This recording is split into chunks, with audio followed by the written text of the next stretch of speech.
निगरां सिंध काबीना पर मुशावरत मुकम्मल कर ली गई है। 10 रुकनी काबीना कल हल्फ उठाएगी। काबीना में मुबीन जमानी, हारिस नवाज, जुनेद शाह, साद नियाज, राना हुसैन और सिद्दीक मेमन को शामिल किए जाने का इम्कान है, जबकि यूनिस ढागा, हुसैन थीबो, मीर असगर खान बजारानी और खुदा बख्श मरी भी काबीना का हिस्सा हो सकते हैं।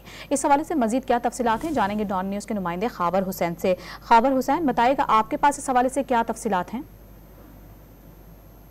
10 रुकनी काबीना कल हलफ उठाएगी और हलफ बर्दारी की तकरीब गवर्नर हाउस में होगी। गवर्नर सिंध काबीना से अरकान से जो है वो हलफ लेंगे।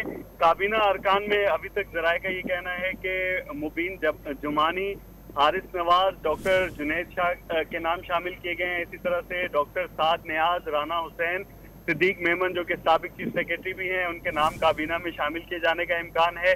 जबकि यूनुस ढागा, हुसैन थेबो, मीर असगर खान बिजरानी और खुदा बख्श मरी के नाम भी सिंध काबीना में शामिल किए जाने का इम्कान है।